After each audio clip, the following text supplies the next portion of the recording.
Good day, everyone, and welcome to the NHPCO's We Honor Veterans Partner Networking Call. During the presentation, all participants will be in a listen-only mode. Afterwards, we will conduct a question-and-answer session, and you will have an opportunity to share your stories.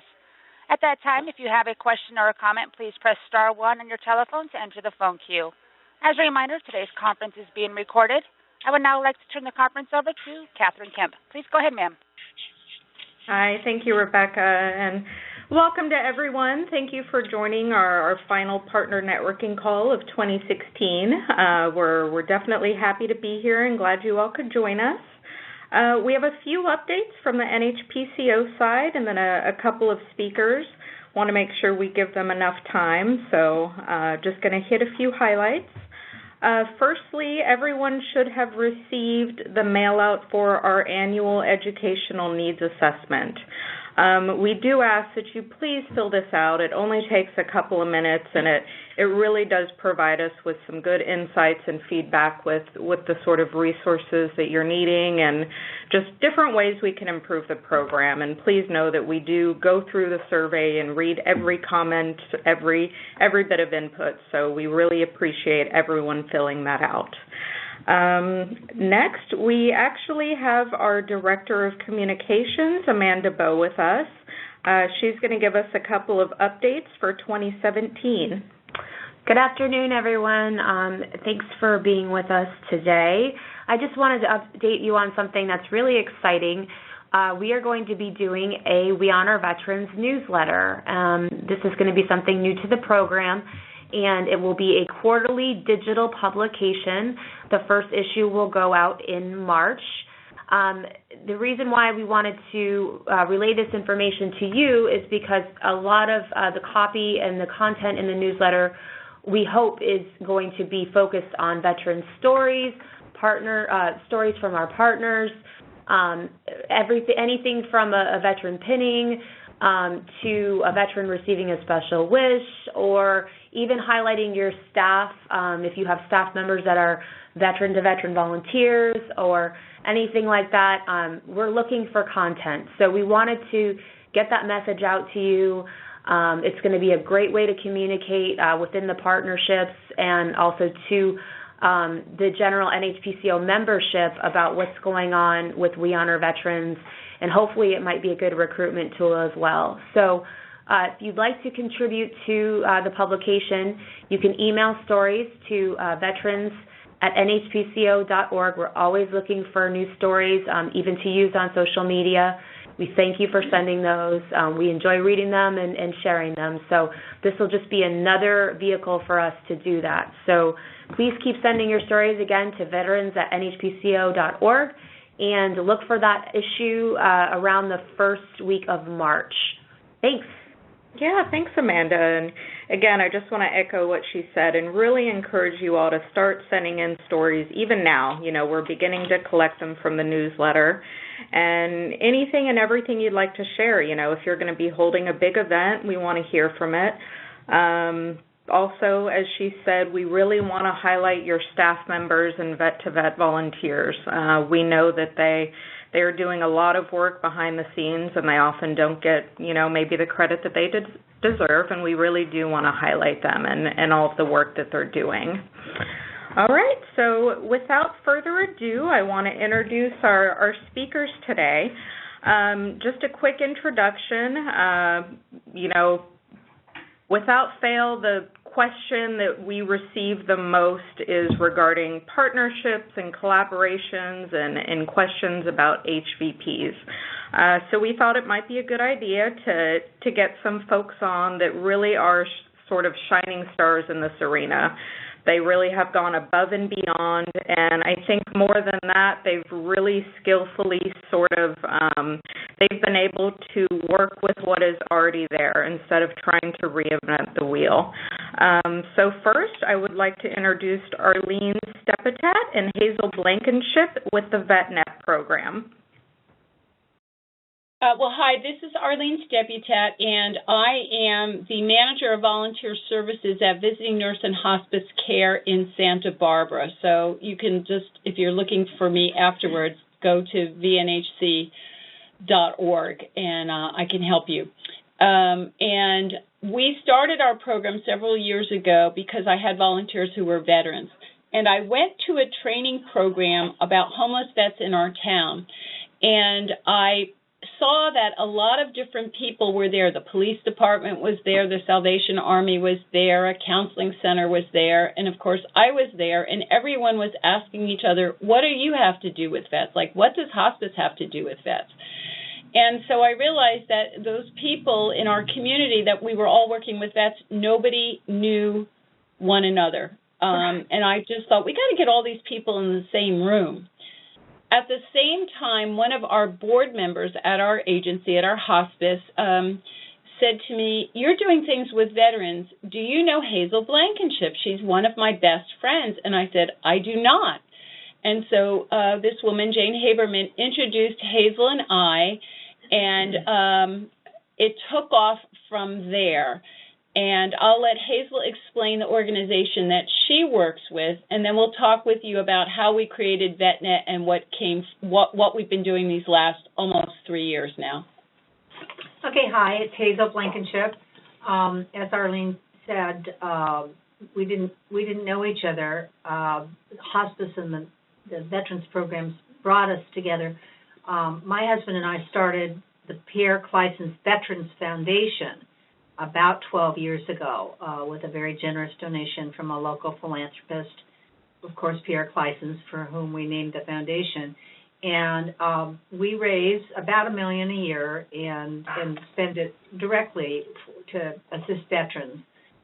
We have a program at UCSB for returning post-9/11 veterans who are going to college. We started helping them. This will be the 4th year of the program. It's been very successful. We've financially supported the ROTC unit at UCSB in the same way, and it became one of the top ROTC units in the country. And we have an annual ball, and then we sponsor the Veterans Day memorial services at the cemetery, and then Memorial Day also. And then we have an annual parade and an annual concert. And so it's just a lot of events and commemorations, but we just got more and more involved in trying to be hands-on with the local veterans returning, especially as this is 9/11.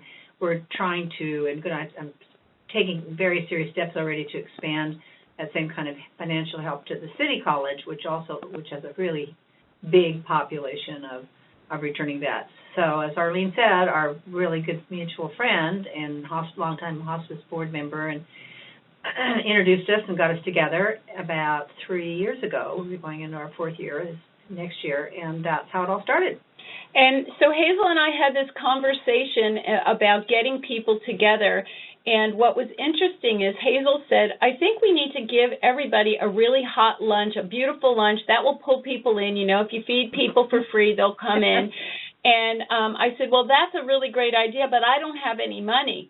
And she said, well, I could pay for the lunch, but I don't have a space, and I don't have any staffing that could help organize it. And I said, I've got space, I've got staff. And so we had our first VetNet meeting, and we had no idea what was going to happen. And we came up with the name VetNet with 2 ideas in mind. One was the net in terms of networking. Let's get all the veterans groups networking together. But the other idea of it was all these people in our community were working with veterans in different ways. So the other part of the net was a safety net, like making sure that we had the net that could catch a veteran in some kind of distress, whether they were hospice ready or needed educational support or were homeless or in trouble with the law, because Santa Barbara has a veterans court. So we had this first meeting just as an experiment, and I did a little program about the We Honor Vets program and what hospice was doing with veterans. And then we had everybody in the room just stand up and introduce themselves and say what they were doing. And it was such a success that we decided to keep meeting, and we meet every other month. We still have a luncheon for people. The first 45 minutes is networking. We encourage people to bring their literature to connect up with people. And then we have a brief little program from one of our members saying this is what we're doing, whether it's equine therapy in our community or a counseling center that's doing some kind of special support group. When we had the stand down, we had one of our Congress people come and talk about stand down. And then everybody gets to make announcements, and we keep everybody connected through a bulk email that we manage, that hospice manages.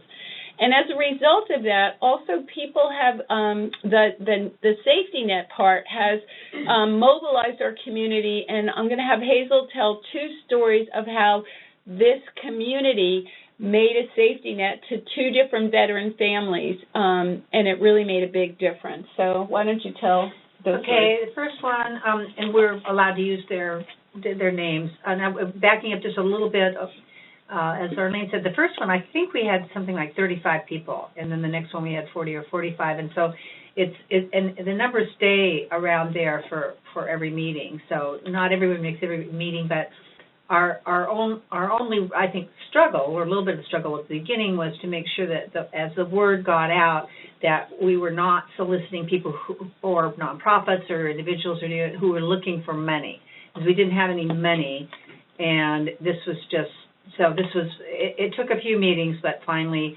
well-meaning people who were starting their own nonprofits or whatever stopped coming to the meetings, and so these are attended by people with programs that are already funded, or like our street cop, CJ, who just got moved to another beat, but he was always very instrumental in identifying veterans, especially veterans on the street or homeless or close to it. Anyway, so the first family was, in fact, a veteran family that again, CJ, our street cop, found, as it were, and he had a thankfully unsuccessful suicide attempt right at Christmas. Family had moved in with the grandparents and were sort of couch surfing, as it were, with a 3-year-old and a 12-month-old at the time. Anyway, they are now living in Carpinteria. The little guy is medically challenged and has a lot of problems, and so there are ongoing struggles. And the veteran himself is still struggling. He's been through Veterans Court and some programs, but Carter, the older little boy, is now almost 6 and in kindergarten and doing well, and Tanya's doing as well as possible, and she's still very networked in with us, with our group, and with New Beginnings. And then the second one just happened recently, and we're very proud of Bo is his name, and he basically lived in his car for 10 years. There were occasionally probably times where he could sleep on somebody's couch, but he didn't have a place of his own. This is a young man who actually went through SEALs training in the Navy and then opted out and was badly treated, ending up as a guard at Guantanamo. And so he's had a lot of struggles. Local boy, but not with not any family support, apparently a very abusive situation in his family. So about 3 months ago, we got him for the first time ever out of his car, and this is again through New Beginnings and through contributions through VetNet, got him a small condo studio in Carpinteria. He works through the EDD as a truck driver, so he stays pretty well employed.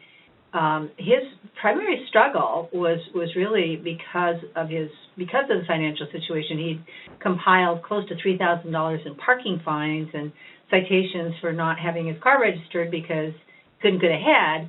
And so part of the VetNet program, or part of our community, is this Veterans Treatment Court that Arlene referred to, which sort of got off the ground about the same time as VetNet did, maybe a year or so before. And so, and their objective is to save as many veterans as possible from going through the system, going through programs instead, and then having their records expunged. And so through the Superior Court, Veterans Treatment Court, they were able to erase all of the past fines for Bo and to get him at least in a situation where then he had enough cash flow so that he could get the registration and the SMOG certificate and get the tickets wiped out. And then, as I said, we got him into a condo. And so those are just 2 of the stories of what we've been able to do with very little money, but just a nice network out there. And so what we also do is educate people about hospice. We have a wide range of people, from education to the city to so everybody that comes to VetNet is providing service to veterans in some way. We just had somebody who got a grant with the VA to do dementia work. She runs a day program for people with dementia and Alzheimer's, and she had a special contract with the VA, and we had some people running a homeless shelter, and they were just like, you mean I can send some of my people to your program if they're veterans? So that's the kind of stuff that we do. Hazel's got to pop out, but I'll be on the phone to answer any of your questions. And I just have to say that we had no idea what we were doing when we started, but the partnership is so powerful that we've had city council members here, we've had our congresswoman acknowledge us. It's really taken off, and it's been good for our hospice, but it's been good for our community, and that's, you know, that's really the story. And believe it or not, it doesn't take all that much work. The will. Just the will, that's right. It's not the work, it's the will. Thank you, ladies. So that's our story. Oh, thank you, Arlene. I do want to ask, so for other partners out there that are maybe thinking of starting up a partnership in their own area or are in the beginning stages, what would be some advice you would give to them? Well, one thing that we had to do was identify what we were and what we were not. So it wasn't open to all veterans, like we weren't a place where we were offering a free lunch. I mean, certainly if veterans come in, they're welcome to attend the meeting, but it wasn't designed to be a socializing group for veterans. So making sure that you're clear that we're looking for nonprofits and service organizations that are actively involved with veterans is really important. And we made a little kind of membership sheet so people could just put their names and their contact information, and we had a little profile of what their organization was, and then we maintain an email group. So that was important, and I think with your first one or two meetings, knowing, having something to give them. So in my case, to explain to people what our agency does, what We Honor Vets is, and why it's important, and just using the statistics off the website and some of the literature, people were shocked to understand how many veterans are really dying, and especially with hospice. So getting a few partners is helpful too. You can't just do it by yourself. And we expanded to a little advisory committee. So we have someone from the police department, someone from education, somebody from city government, me with healthcare, and then Hazel as a nonprofit in the community. So you want a number of voices represented. And start talking to other people about what services are in the community. I learned a lot of services that were being offered to our veterans. I had no idea they were doing it. Wow, such great advice. Thank you both, Arlene and Hazel. Want to go ahead and open it up if anyone has any questions they'd like to ask? Absolutely. Ladies and gentlemen, the question and answer session will be conducted electronically. If you would like to ask a question today, you may do so by pressing star 1. If you're using your speakerphone, please release your mute function to allow your signal to reach our equipment. Again, that is star 1 to ask a question. And from Hospice El Paso, we'll go to Jody Gillett. Hi, I have a quick question for the two ladies regarding VetNet. The veterans that you were speaking about earlier, who you helped, was anyone in hospice? Because that's where I'm limited. We have started a special veterans fund to have funds available, but they're only available to veterans who are in our hospice care. No, these two individuals were not in hospice, but this is where the kind of the safety net of VetNet came forward, because what we did is we put out a blanket email to everyone and said, here's what's going on. How can you help us? And, you know, I have to say some organizations contributed and some individuals of VetNet contributed, I mean, personally, because they were so moved by the program. What my agency does do, which they allow me to have my time to organize, and they give us this space for free. But also what our agency realizes is getting the We Honor Vets. We are the only hospice in our community that has the We Honor Vets program. So so there's no funding that we've done. In fact, Hazel's Foundation is the one that paid for lunch. I didn't even have money for lunch.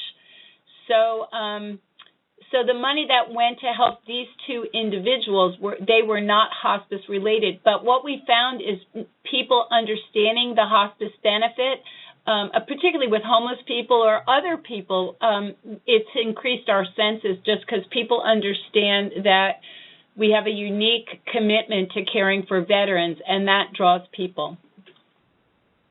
Okay. All right. I appreciate the info. I'm taking notes as fast as I can.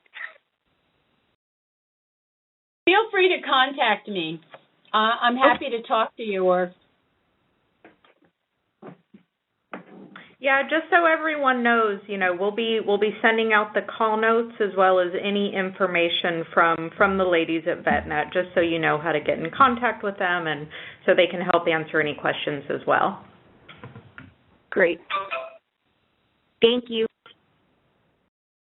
And next we'll hear from Julie Badur with Viva at Teresina Grande.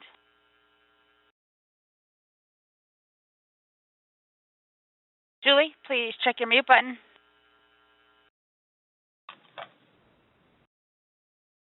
Julie, your line is open. You may want to release your mute button. Or actually, we'll take our next question from Cinda Saunders with Holzer Hospice.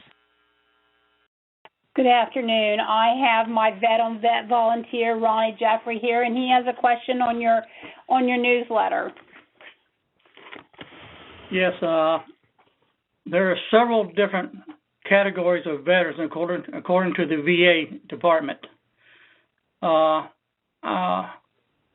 know for your newsletter, it might be interesting so everyone would have an idea of what things are available through the VA if your hospice people are getting a pension from the VA. There's depending upon your category, there's X number of dollars available to the families. I can get those benefits together in a newsletter format and send it to you if that would be suitable for the type of information you want to put out into your letter. Hi, thank you for offering to provide that. Absolutely, we would love and welcome any information that could be helpful to our partners, and definitely, VA benefits is always a top question as well. So yes, please send those on to veterans@nhpco.org. Okay, I'll go through my hospice coordinator here to do that. The next item is are you involved or anyone involved into the school systems for scholarships? The VFWs have scholarships for 6th grade through 12th grade, and I'm involved heavily in that in the local area. I could send information like that to you about if any vets that are in the area that would like to get scholarships for their children, and it's a competition type thing, essays and speeches. I can send information like that to you for that also. Yeah, definitely send that on. I know, many of our partners involved with their HVPs are collaborating with their VFWs, and others may not be aware of those resources. So yes, thank you, and please send that on as well. One of the scholarship programs for the high school is a $30,000 if you get scholarship if you make a first place in the nation. Fairly substantial. Wow. Wow. Yeah, definitely good to get that information out there, so thank you. I'm done. And again, everyone, that is *1 to ask a question.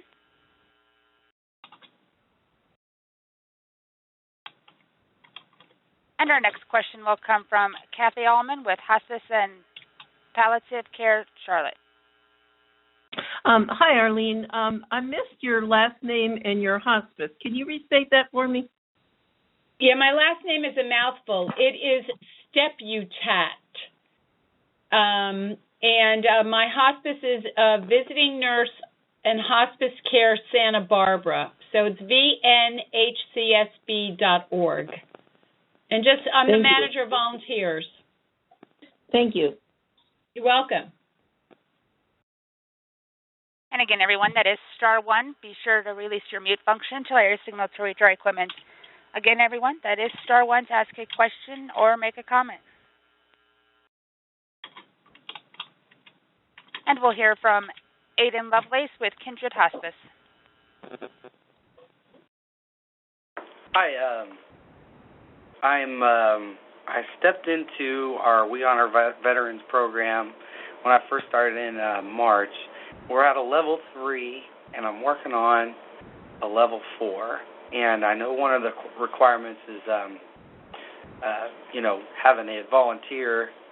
And I was just wondering if anybody had any resources or networking in Kansas City area so we can, get our hands on several veterans to help with our volunteer program.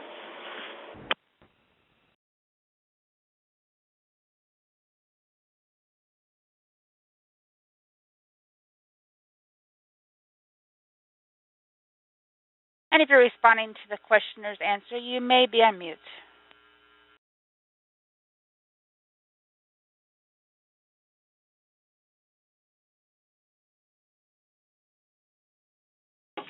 This is Arlene. One of the things that I did, and I don't know what your application or your hospice volunteer program looks like, but it wasn't until I got involved with We Honor Vets that I started to put on my volunteer application the question, are you a vet? And you might want to just reach out to see who in your existing volunteer program is already a vet. You might be surprised that somebody is that you had no idea about. And then what I found is most communities have, American Legion or VFW. There's meetings where veterans come together, and I would start by recruiting some of them, and they can do the pinning part of it as long as a certified hospice person goes along. We make our people do HIPAA training and that type of thing, but my experience is if you talk to veterans about it, they have no idea and they really want to get involved. So it's just really a question of seeking where veterans go and asking.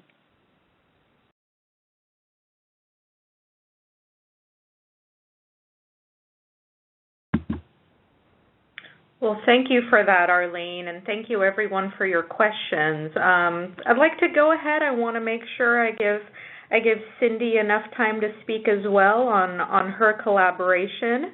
So she is involved in a community partnership, which is the Cape Cod Military Veteran and Family Collaborative. Cynthia, if you'd like to go ahead and introduce yourself and tell everyone a bit about what you're doing as well. I surely would. I'm Cindy Reboltham. I am volunteer coordinator with Beacon Hospice and Amedisys Company. I'm excited to say that on Cape Cod, we were the first hospice to achieve a level 4, and that was something that we embraced when we just had the clear intention of achieving level 4 in 1 year, and we worked with the committee. And part of that was reaching out to other organizations. So I can really so much relate to what Arlene and Hazel were saying. For instance, my physician, her son and a woman friend of hers son started Operation Adopt a Soldier, which was a program supporting homeless vets, reaching out to veteran families. Say at Christmas time you could adopt a veteran family. And then we also reached out to the Grace Center and NOMSVET, and what we did was literally invite these organizations to our Hyannis Care Center.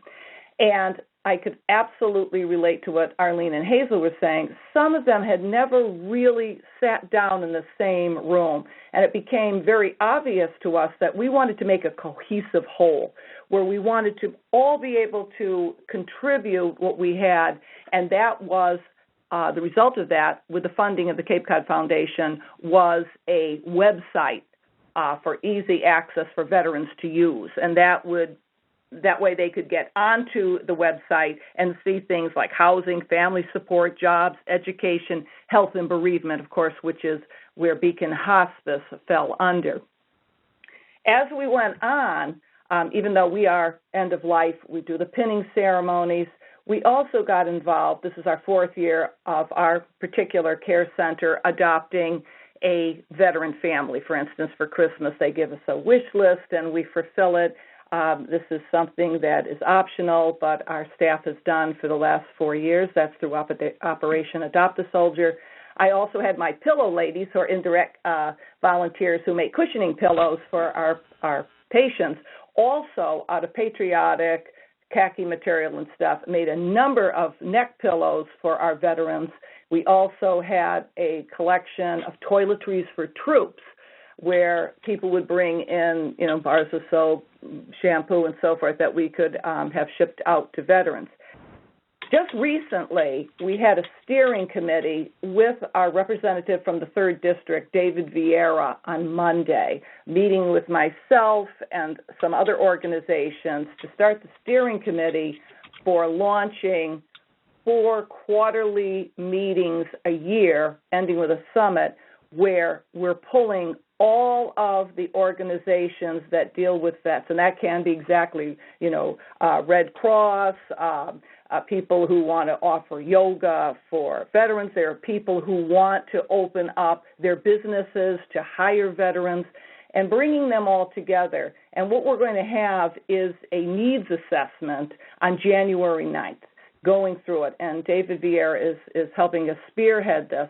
And one of the projects that we are working on, and which we are very excited about, is land has been donated in Dennis, and it's called the Dennis Housing Project. And when it's completed, it will have 5 to 6 apartments for homeless vets. And just to let you know, on Cape Cod, 1,500 out of 23,000 Cape Cod veterans have served in Iraq and Afghanistan. And 2/3 of all documented wounds from these wars are from the IED blasts. And 474 of the recently returning Cape Cod vets are diagnosed with PTSD. And an average of veteran suicide is 22 per day. That's a national average. But there's also a strength in veterans, and that's what we like to also share. Known veteran strengths are more likely to be in management and government positions than non-veterans, and a higher median and personal incomes than non-veterans. And there's a certain self-confidence and a work ethic. Many times veterans come and are hired by the fire department, police department, and so forth. So we like to have a balance and bringing in vets to, uplift other veterans. As far as us, having our voice, and this is very true of what Arlene brought to her collaboration, that you are representing end of life for veterans. And I just wanted to add this, which is very important. None of this would have happened for us at this care center had we not gone through the We Honor Veterans program on the National Hospice and Palliative Care Organization. I can't say enough about it. It was a blueprint for us. So by doing this, and the company, Amedisys, embraced the We Honors Vets and really sort of mandated that every care center in Amedisys would achieve level 4. So I just wanted to share that as well. So if anyone certainly has any questions for me, but that is where we are with the Cape Cod Military Veteran and Family Collaborative. Wow, thank you so much, Cindy. And I just want to say again what I mentioned to you earlier, that this, your success in this collaboration is due in no small part to your sheer force of will, and you are definitely a powerhouse. And, sort of an example for other partners to use. And I also wanted to ask you as well if there was one piece of advice, for partners out there that are, trying to jump into these collaborations or maybe thinking of getting one going, what would that be? It really is outreach. Just that ability to contact someone in the agency, like, for instance, my physician, when she was telling me about Operation Adopt a Soldier, I said, whoa, we're in the We Honor Vets program. Let's get together. And then she, of course, had contacts. There was a couple of other people that in our care center said, well, wait a minute, I know so-and-so at this, and we reached out and literally invited them. So we hosted them. We didn't have a fancy luncheon, but we did have, coffee and that, donuts, those kinds of things. And we invited them here to our care center, and they attended. And we sat and we began to talk. Just that, wow, we all had the same mission. You're serving veterans. You're serving military families. You want to make a difference. And the will to do it was there. You just needed to have the cohesiveness. So out of that grew, wait a minute, we need to pull in all of the resources that are here available on Cape Cod, put them on a website that's user-friendly for veterans. So a veteran can come in and say, well, gee, I'm looking for educational opportunities, or I'm looking for employment, or I'm looking for housing, or, yes, I have end-of-life issues, or bereavement. So one of the things we were thinking about possibly is having a death cafe for veterans. That's something that we do out of our bereavement here in the Hyannis Care Center. And starting to, and certainly educating other people and bringing in speakers. So it really grew, and it's just an enormous source of pride and satisfaction to know that so many people are willing to give of their time and help. They just need the direction. And so this is where we are now with the steering committee, and what we are going to be doing is prioritizing from vets what's the most important. And we do have a huge homeless population of veterans here on Cape Cod.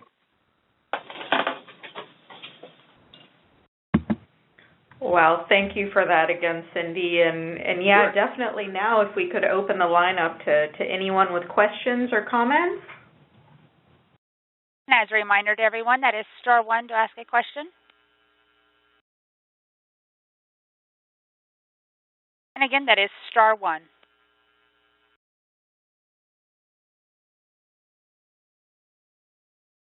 And there appear to be no questions at this time. I want to say that I have to get off because I actually am hosting a holiday open house for my volunteers.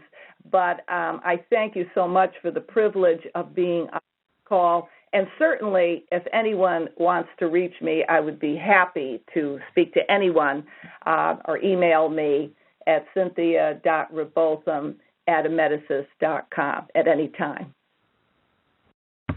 Oh, wonderful. Thank you, Cindy. And again, we'll definitely include those resources that you sent on to me and your contact information as well in case anyone wants to reach out with any questions. Thank you, Catherine. Thank you very much. And I want to wish you all a very blessed holiday and a great new year. Oh, you as well. Thank you. So now I believe we have our trusty Dr. Scott Shreve on the line. Yes, you do, Catherine. Hi, I'm pulled off the road, and I'm at a restaurant, and I apologize if there's background noise. I'll try to mute my phone intermittently there in case it's distracting in any way. Oh, I'm delighted to be here. Oh, thank you so much. And yeah, we definitely want to open up the floor to you for some updates on the VA. Anything you'd like to share? I tell you the truth, I'd like to hear more from Cindy. Oh my gosh, that was a great presentation. I just and to hear her speak of the We Honor Veterans program, it just warms my heart to hear that, and I really that kind of spirit and the catching fire of the program is just so wonderful to hear about. I have some updates today to share, and I also want to preempt my comments by saying I'm going to say some things that I anticipate will confuse some in the audience, and I'll just let you know that that I have gotten confused by some of the things I'll be sharing with you.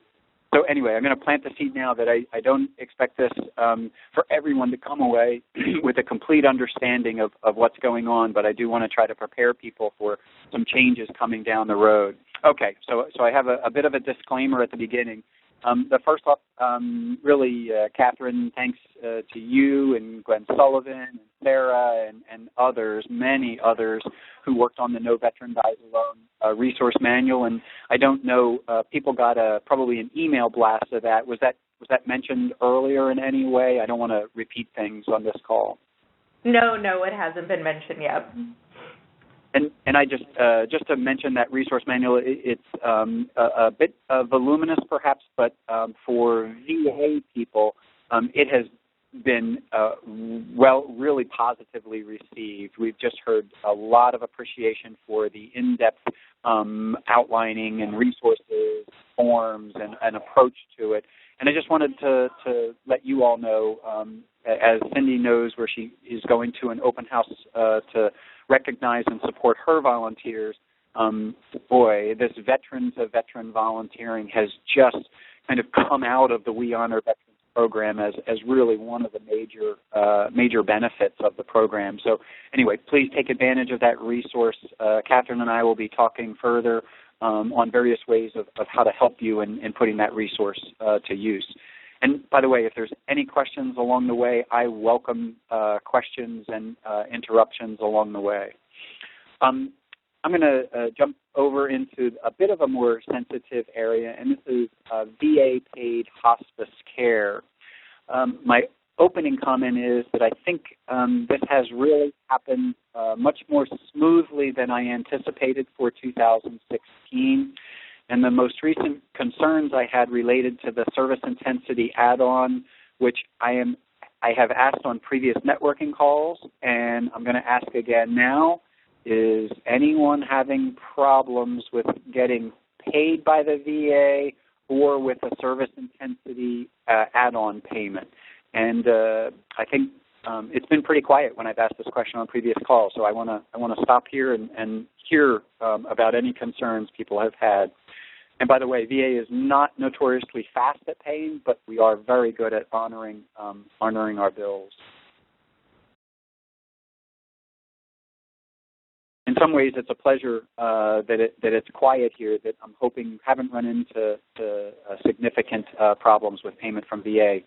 Okay, so I'm going to jump into the next part, where this is where it might get a little bit confusing, and just to share with you that Congress passed the Veterans Choice Act, and it was a very significant attempt to improve access to care for veterans. And I can tell you more than additional 1 million veterans have signed up and pursued care. And the Choice Act is a separate, what I'll call a separate pot of money. And we have just recently been informed by council that we are permitted, and actually there will be, in some ways there are incentives to use this, what we call choice money, to pay for home hospice care.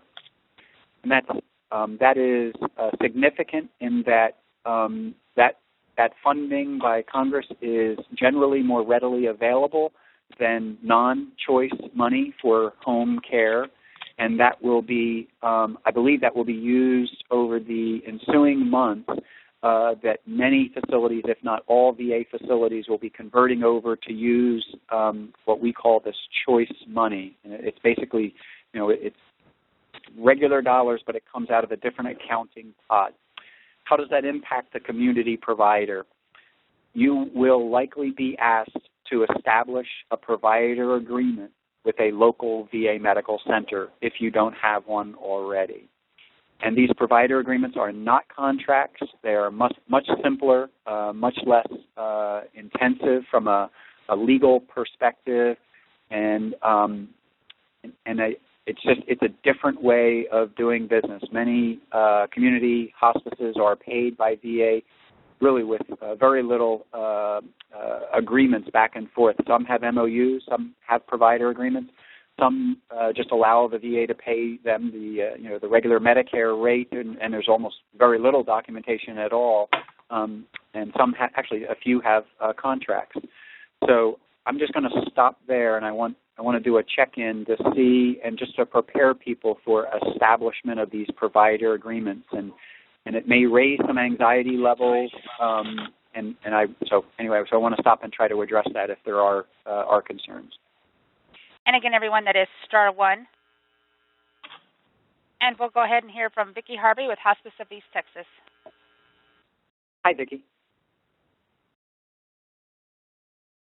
Vicki, your line is open. You may want to check your mute button, please. I'm so sorry. I thought I hit it.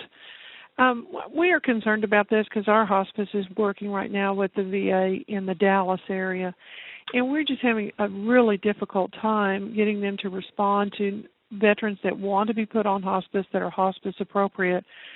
So what's the best channels to go through to make this choice agreement or the provider agreement happen? Mm-hmm. I heard two things in your comment. One was getting veterans. Were you having trouble getting veterans that you believed appropriate for hospice care, getting the VA to pay for that hospice care? And then the second choice was that the provider agreements, I'm giving you information that hasn't been implemented yet at the VA side. So our office is in the process of writing all of the education technical sheets, educating field staff. We only announced it to VA staff earlier this week. So there's if you call a VA facility now, they might not even know how to fill out a provider agreement to work with a hospice program. VA facilities have been doing provider agreements to work with home health agencies to deliver homemaker home health aid. Some home care programs may include that, and you may be able to fall under an existing provider agreement if your organization already has one established with the VA for homemaker home health aid. But I want to get to what I think may be your most important concern, and that's difficulty engaging veterans you believe appropriate for hospice. Can you tell me? Can you expand on that? Yes, it's a challenge when the veteran is obviously hospice appropriate, and you call the VA and you can't get you have a contact, but they are just so overwhelmed with work that we actually are having veterans die before we can get them on service. So it's filling out the forms and getting them. They have to make the referral themselves. Is that correct with VA? They have to refer to you. You can't say that vet has come to us and they want to be on service, and it just seems to be a bottleneck in who's in charge of the referral. Yeah. Well, first off, a vet needs to be enrolled, so that may be the forms that you're talking about. So when VA pays for care, the veteran has to be enrolled, and there are generally ways to expedite that. With many hospices and VA facilities, they can get that done in a matter of a day or two. The second piece that may be part of the issue here, I'm not sure, is, are you working with the right clinical contact? Because VA can't pay for hospice care unless a VA physician determines that the veteran is eligible and appropriate for that care. So it may be the VA doc is the limiting factor. Maybe, I don't know. If that's the case, is there a way, a better protocol to work with these VA doctors? I don't know. I want to find out, first off, if that's the issue. But the third thing that I'm wondering is, do you have an appropriate point of contact at Dallas? And that's probably the big thing. If you want to email the We Honor Veterans website or Catherine, and I'll put you in touch with what I believe to be the best contact at Dallas, and then I'll try to follow it to make sure that we get the right connections where they need to be. This shouldn't take, even if a veteran is not enrolled in a hospice situation, that should happen fairly quickly and be able to get them enrolled and get the VA paid for. And I'll just add one last thing, that there was a barrier to this that many of you may have heard in working with VAs over the years, that, well, the veteran isn't enrolled, and then you get them enrolled, and then the VA facility, some VA facilities would say, well, they have to come in and have a primary care appointment before we can pay for their hospice. That requirement was eliminated this year, and there's no requirement for that type of a primary care visit before we would pay for care. Okay. Could I ask for your contact information and let me work with my team here to resolve some of this? I hate to take up this conference time. That's okay. Just send an email to the We Honor Veterans website, and okay. Catherine and I will work with you and get you in touch with the right people. Okay, yeah, Vicki, absolutely. Feel free to email me. My email is kemp@nhpco.org, or just go ahead and send it to our veterans inbox, veterans@nhpco.org. Okay, fine. Thanks so much. Thanks, Vicki. Quick reminder, that is star one. Next we'll hear from Linda Trout with VNA of Philadelphia. Hi, good afternoon, and thank you for having this call. Oh, sure, Linda. And by the way, I just left the Philadelphia VA Medical Center. Did you? Oh, how bad. Yeah, not far from you. Yeah, no, it's not far from us at all. We have a very successful veterans program and work with the VA all the time and have a lot of veterans on our service. The issue that we have is getting paid for our service, and, it's been like 6 months now. And it's not for lack of contact, because, we know everyone there and take everything they ask for, and probably 3 or 4 times. But that's probably the issue, yes. Okay. This is really good to know. And this is not meant to be an excuse. All the billing in the VA system is done by a separate program office. It's a centralized business office. And do you know who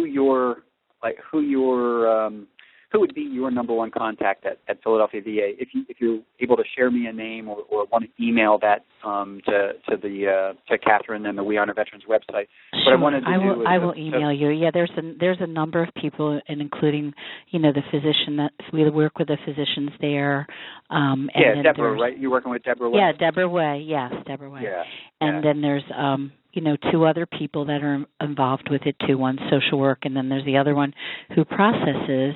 We have not received, we haven't even been approved yet for actually providing the care since June. And oh man. So yeah, we haven't got any of that yet. But we're still doing it, Well, thank you very much. And I need to follow up because, one, I'm not going to involve Deborah. I just don't want to take up a No, time with this. No, please. But what I do want to do is I believe that I can raise awareness at a leadership level at the Philadelphia VA and try to seek to get some attention to this. So thank you, okay. And we will follow up with that. And thank you, and I hope everyone else on the line has a successful relationship as we do in caring for the VA patients. We really are very privileged to do that. Thank you. Wow. Thank you for those kind comments in spite of not being paid for the collaboration there. Wow. Thank you, Linda. Thank you. Thank you. And there are no other questions at this time, Doctor. Okay. Hey, thank you very much. And the only other thing, I guess, Catherine, to maybe plant a seed is I'm going to just mention train.org and TRAIN, and it is wonderful to be able to share with you. And Catherine and I are brainstorming on probably a future networking call. We'll really give you the details, but I want to give you a conceptual perspective that your tax dollars fund the Department of Veterans Affairs, and we have some very, very good people, and we develop education programs. And I have really struggled over the years that when we develop these education programs, it's difficult for us to share them outside of VA. For example, Dr. Amos Bailey, some of you may know him, was kind of the producer of 9 video training modules on end-of-life care, and it was they're exceptional, and they were on our VA training program, and we couldn't find a way to give them away to the public, and we now found the way, and it's through this platform called Train. So what we're doing, we're in the process of populating the platform, putting all of the resource materials on it. But it gets even better that the Department of Veterans Affairs will be able to provide CEUs free. So I'm just going to give you an example that, let's say you want to learn about how to have a goals of care conversation. Dr. Amos Bailey and others prepared a 1-hour video training session on that. You can sign on to Train pretty easily. Once you have to register. It's really not a big deal. I did it in less than 4 minutes. I went through it. Pretty easy search engine. You pick out palliative or hospice, and you get a number of resources show up, and you click on it, and you go ahead. And I just think it's going to be wonderful for us to put up ELNIC for veterans, all the trainings that we have within VA system that we've not been able to easily share with others, and now to be able to provide the CEUs free of charge for the community is just something we're real excited about on the VA side. So that's all I had, Catherine. I'm open if people want to ask any other questions, but I just that's about all I had for today. And as a final reminder, everyone, that is star 1. We'll hear from Rhonda Copeland with Hospice of Helping Hands. Hi, Dr. Shreve. This is a quick question on PTSD. In November 28th this year, the CMS has put new requirements on nursing homes on antipsychotics, and we had a patient who had numerous documentation sites about his PTSD, and he was in a facility, and they would not give him the medication. And so he ended up going home with his wife to take care of him. But the new law is really limiting antipsychotic drugs. And didn't know if you've heard any different protocols. I actually had a nursing home reach out to me because they knew of our veteran status.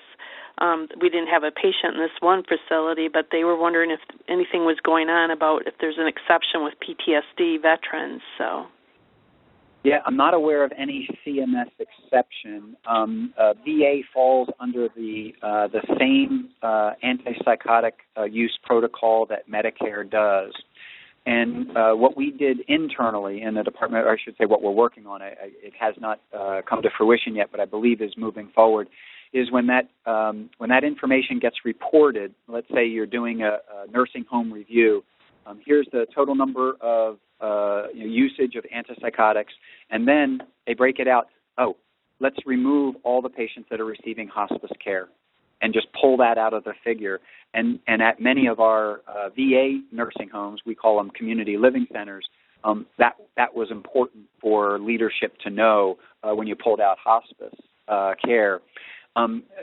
Just a couple other quick comments. Antipsychotics, and I don't believe they're first-line pharmacologic therapy for PTSD. I believe the SSRIs, the selective serotonin reuptake inhibitors, would be more the first line, but I do know that they still get used, perhaps not uncommonly with PTSD, but then there's a very shallow evidence pool of treating PTSD at end of life and its interaction with delirium in total. So that's a very difficult area, and I think antipsychotics have some value there. And the only other piece I wanted to add was an article in JAMA just within the last few weeks, and it really, I believe it's going to change the whole treatment of the delirium at end of life, but that may have a spillover effect in terms of the use of risperidone and haloperidol in those last weeks to months of life for treating delirium. So a lot of comments on my part, but the bottom line is I don't have any good answer to that. CMS is pretty powerful and pretty steadfast, I think, and continue with that public reporting of antipsychotic use. Thank you. Mm-hmm. Yeah, thank you. If anyone else on the line has some answers or ways to work with that, I'd certainly welcome it. I think others would too that work in the nursing home setting. And next we'll hear from Bernadette Lapagia with Hodges Funeral Home at Naples Memorial Garden. Oh, great. Hi, Bernadette. Hi, Dr. Shreve. That was a great attempt at my last name. It's actually LaPaglia. Okay. But good for you. Dr. Shreve, I was very troubled to read an article in our local paper, Naples News. The first one was December 12th, and the follow-up today regarding this scandalous state of misappropriating care for a deceased veteran at a facility in Seminole, Florida. The article reported that he had been left for 9 hours after his death, and this was at a VA hospital, and the patient had been on hospice. Are you familiar with this I am. travesty? Is that something that you are able to address directly through the lens of We Honor Veterans?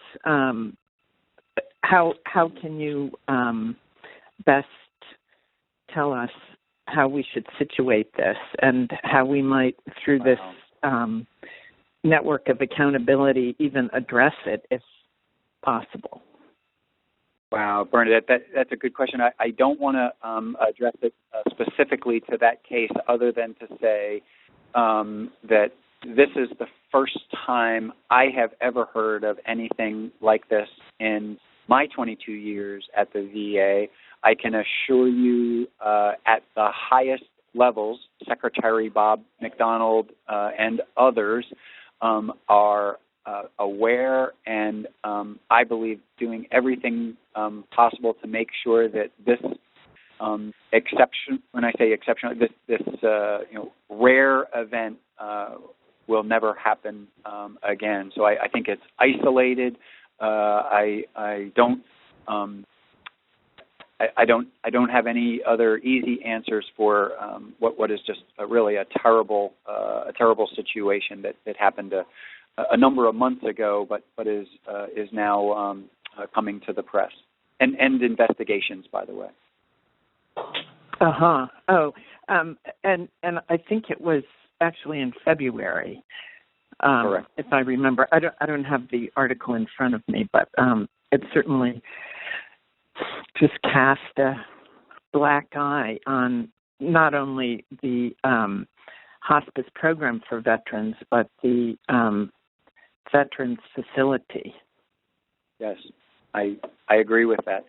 I agree with that assessment, and I'm confident, and I actually have good faith in our leadership to address it appropriately. So, I think it's a very sad story, and we'll do everything to avoid anything like this ever happening. Thank you, Dr. Shreve. Thank you, Bernadette. From AseraCare Hospice, Kelly Killer. Hi, Kelly. Hi. I have a question. I actually had just received an email from our executive director asking about the program, the VCP provider. And so I was like, wow, our hospice is on top of this.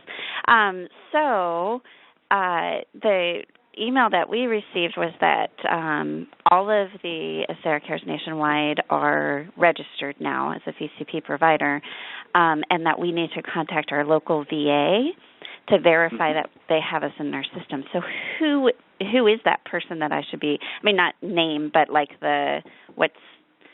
my contact is the palliative care social worker there. Is that who I should contact, or is there somebody else I should be contacting at the VA to make sure that... Yeah, and and let me, and maybe you can help me out. So when you say you're all registered, what I think that is that, oh gosh, and I'm blanking on the name of it, but you actually, to get paid by a governmental agency, you have to be a registered vendor. And correct me, Kelly, if you know the right language.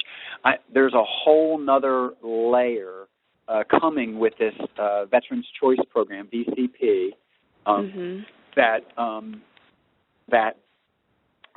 that will require a provider agreement with the VA facility. And if you today called up your palliative care team, which VA do you work with? The Douglas County in Omaha. In Omaha, okay. If you call them up today, they may not know even what you're talking about, because this is really just coming out. So I may have gone a little too far too fast, but I'd much rather have you hear about it and know that we're really getting ready for this. And I believe that use of the choice money that Congress allocated for the care of veterans to support hospice care may be a subtle incentive for VAs to be able to purchase care when needed. And there are some pros and cons that we've talked about on previous networking calls as to when you have VA pay for the care.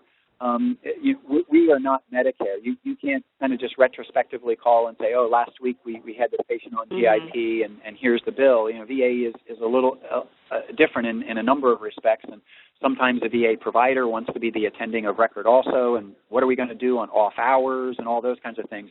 So anyway, but having choice money could be a modest incentive for VAs that will free up some funds that, oh my gosh, we just got a call from a community hospice, a veteran who really is not Medicare eligible. Boy, we can now pay for that readily, and it's not going to come directly out of a budget that is very thin. There's more generous funding in the choice money. So anyway, that's my thing. If you can hold off in a little while, let us educate VA staff on how to implement these provider agreements. We haven't issued the education technical papers on that yet. That's coming out probably by next week.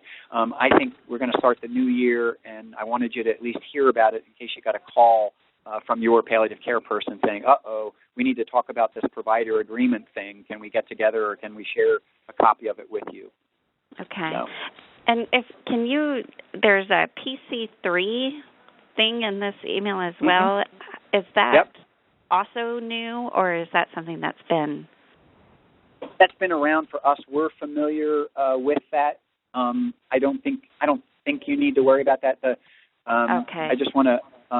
So, what this whole issue is related to the Choice Act is we do not have to get approval through a third-party administrator to get a veteran and pay for hospice care. So, for example, VA has a major contract with TriWest on the western half of the United States. And for most of choice care, Veteran Choice Act care, we have to ask them, can you help us out? Can you get this veteran an appointment in the community? And it can be pretty involved, and quite frankly, it's another layer of bureaucracy. Now what our hospice program got an exemption, if you will. We can go right to you, say we want to have a quick provider agreement, a fairly short document, and when we see a veteran in need, we can make it happen the next day or the same day, as long as that provider agreement's in place, and we can still use choice money to do it. So in some ways it will be simpler from a big picture perspective, but for hospices that don't already have provider agreements with the VA, that's going to be a new document, I think, for many of you. Okay. Perfect. Oh, I'm so glad. I had no clue that you would be able to answer these questions on this call. Oh, great. Thank you. I just think it's fascinating that most VA people don't know about it, and you're already getting emails from your director about it. So it's kind of cool. Yeah. And as a reminder, that is star one to ask a question. From Covenant Care and Home, we'll hear from Rachel Lasich. Great. Hi, Rachel. I think Rachel was going to get on. Rachel, your line is open. You may want to check your mute button. Hi. Sorry. I didn't have it on No mute. problem. I do have a question about home care outside of aid and attendance. We are currently working with a retirement community that's offering assistance to veterans on income-sensitive level. So they're unable to pay for home care, and by the time that they process aid in attendance, they've usually passed away by the time they qualify for that benefit. So in order to stay in their independent living facilities, the building has asked us to provide or figure out if there's a home care benefit. And I keep getting pushback from my VA that I'm working with, and they're telling us to have the veteran contact their caseworker, but by that time that they're on hospice, they're normally unable to do this. So I'm just wondering if you know if there is any other benefit, any other home care benefit that they can tap into. I mean, VA does provide, in a selected way, homemaker home health aid support. You mentioned the aid and attendance, and then there's homemaker home health aid. And there's some pretty significant incentives on the VA side now to use homemaker home health aid. But are you saying the homemaker home health aid from VA in addition to hospice care, or kind of preemptive homemaker home health aid before they might get to hospice? So in addition to, we're, hospice is allowed to do about 2 or 3 visits with our CNAs to come in and assist with ADLs. These veterans are in a little bit of a different situation because of the income-sensitive part of the program. They're on a very fixed budget and able to pay out of pocket for those other services that they would need. And so if they can't, and, they can't afford to go to assisted living, and then they get technically dropped from the program at this retirement community and sent back to the Veterans Hospital to go on their hospice floor. So in general, it would save them money for them to, age in place and age where they want to. So it's just the hole we're missing. Yeah, I don't know. A couple of things come to mind there, and I welcome if Catherine or others from that know the community side better. I thought the Medicare language was such that when a veteran or other person is under hospice, that that home health aid, the language is written, provide all care as needed, and I think it always gets a little bit concerning about duplication of services when hospice is asking VA to provide additional homemaker home health aid. So I think there's that issue there. As far as VA providing it preemptively or before hospice, I don't know. That is handled under the geriatric service, and I don't know who. I don't know the specifics about how to get homemaker home health aid as just being a person, non-hospice patient who needs it. At the VA that you're working with, the geriatrics program, they would know all of those details. And if you don't know a name of a person at that facility, if you want I do, and she is unwilling to answer my questions or work with me. And we're a level 3 We Honor Veterans partner. So we're out there and we're educating and we're doing it, and I don't know if it's for education on what the program is or what we're trying to do or who we're trying to service. But there's 116 veterans at this retirement community that need service at end of life, and we're qualified to do it. Well, gosh, you definitely need to send Catherine an email, and I'll follow up. And I work in geriatrics in VA central office, so those geriatric peers, the leaders of geriatrics, I work with on a regular basis, and I can certainly direct people to get you the appropriate answer there. I think an unwillingness to talk with you about what VA's requirements are doesn't sound reasonable to me. Yeah, thanks for your input, Scott. Yeah, sorry, Rachel, I was just going to jump in real quick. Yeah, we've been emailing back, and definitely glad we got your input, Scott. And I'll reach out to you so we can clear this up for Rachel. Yeah, thank you. And we have a geriatrics point of contact in each region, and then one at most every facility. So I bet you we can help get to some real answers. And the good news is our program office knows what I call the big answer, and we just want to get you in touch with a person as well as give you the right answer for what VA is permitted to provide. Thank you so much. Oh, sure.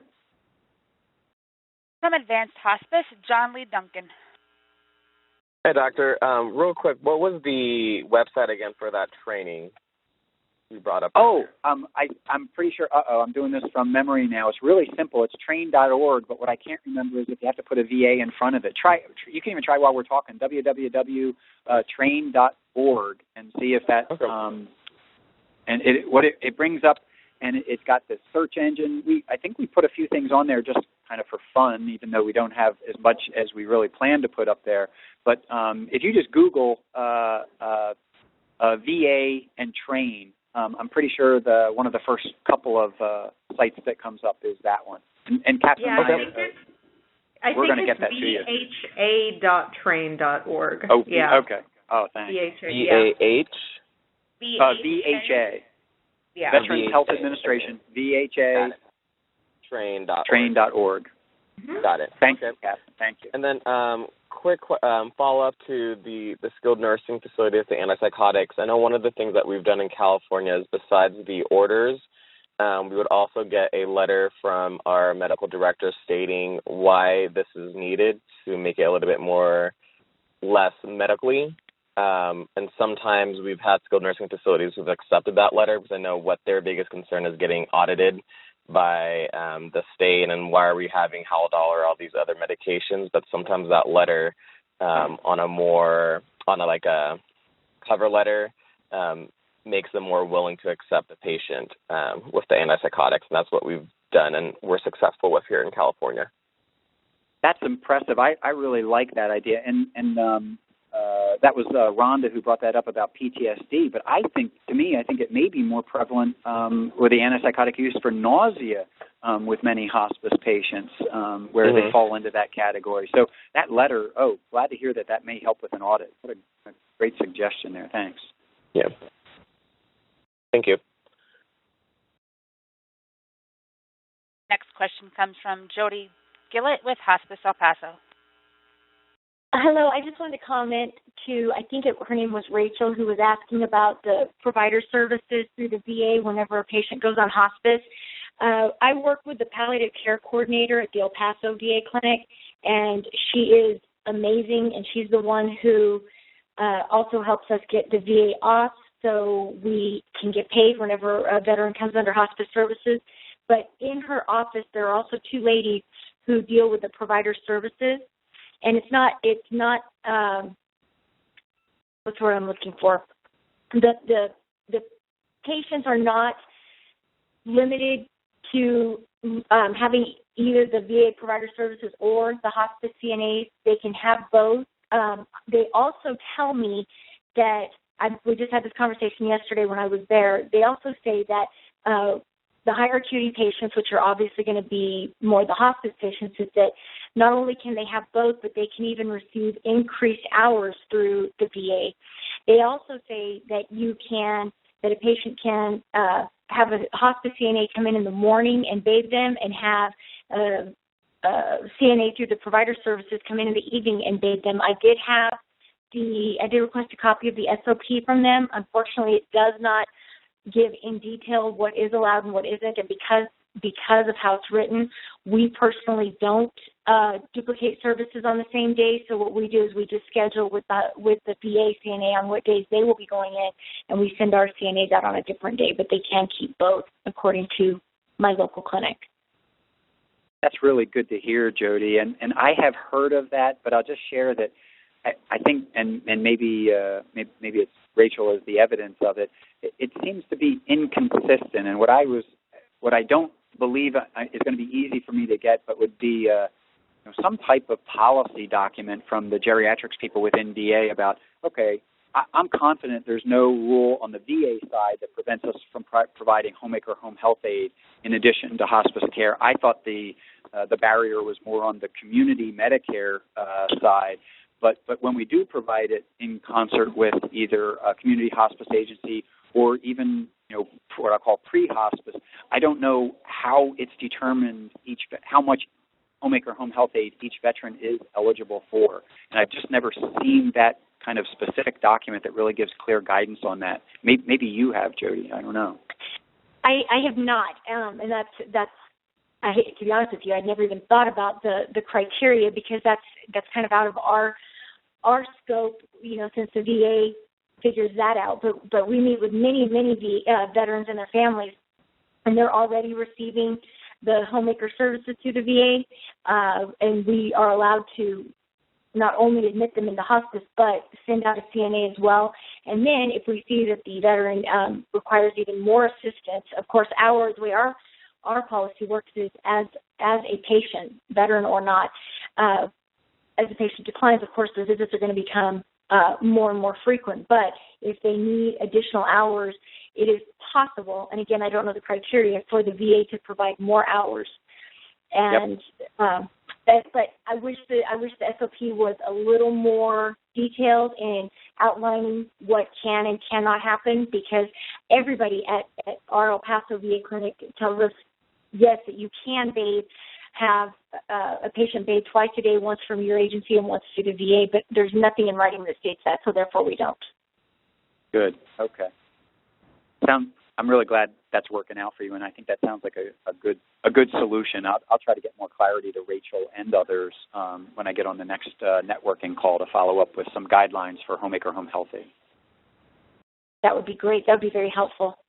But I thought that might help Rachel with what little bit of knowledge I have regarding that topic. Yeah. Oh no, great. I'm just glad it's really working out there, and that to me. We've talked in the past about this idea of concurrent care, and I'm a firm believer that if you're an enrolled veteran, you should have every access to all the benefits of being a veteran in the Department of Veterans Affairs, and that shouldn't limit you from accessing other sources of benefits under Medicare as long as there's no duplication of services. So I think this makes a lot of sense, but putting that into a policy or into a specific document, I suspect there's a reason that hasn't been done yet, but I'm going to try to dig into it more. That would be great. Our biggest challenge, actually, as far as admitting veterans into hospice care, is weekend referrals, because I don't have a way of getting a VA authorization until Monday. And sometimes, we all know how sick most of our new referrals are whenever we receive them, and waiting until Monday is not an option. Some of these veterans don't even have Medicare; they only have their veterans benefits. Yeah. So, Jody, if I can ask, because this just came up, we were writing a technical paper about the choice program, and we're trying to cover these weekend authorizations, and the general consensus on the VA people that we were talking to said, you know what, if we have a relationship with a community hospice program and we've worked with them before and they leave us a voicemail, it's Saturday afternoon, this veteran needs this care, we request that you put them under hospice and the VA pay for it. And is it reasonable for us to then, on Monday, when the business side of the house comes back to work, that they pick it up and they take it and say, we've worked with you, we trust you, a VA doctor believes this is appropriate, and will they readily backdate it the 2 days? I know some facilities are doing it, and we're thinking about making it kind of more of an accepted practice. I would love for that to be an accepted practice. What our local clinic will do for us is, if we already have a veteran in our services and that veteran takes a turn for the worse and requires general inpatient level care, we can call our palliative care coordinator and tell them that we are transferring veteran Mr. Brown from routine home care into general inpatient at our inpatient unit on Saturday, blah, blah, blah, whatever the date is, and then they will take care of that authorization for us come Monday. Oh, wow. But that does not help us in the event of admitting a patient. And we're also very conservative as far as our criteria and just kind of covering our CYAs ourselves so that there isn't a chance of us messing up and not getting paid for the services we provide. But I've never had that offered to me as far as just a new referral coming into hospice. I've never had that option offered to me. Okay, but that's an analogous situation that you brought up about the change in the level of care. So it sounds like you do have a point of contact that helps to cover sometimes. Yes. It just as far as a new referral coming in on the weekend and admitting into hospice care, we can't do it that way. Okay. All right, good. Thank you. And there are no other questions. Catherine, thank you very much. Boy, we covered a lot of ground, and I have three items that I'm going to follow up with you on. Vicki from Dallas about some referral issues there, Linda, delay in payments, and Rachel, some clarification as much as we can provide about provision of homemaker home health aid. Wow, thank you, Scott. Thank you for, as always, all of your wonderful advice and for answering everyone's questions. We're so glad you're here to join us and be a part of these calls. Really quickly, I just want to actually give a quick shout out to Hospice Care Center in North Carolina.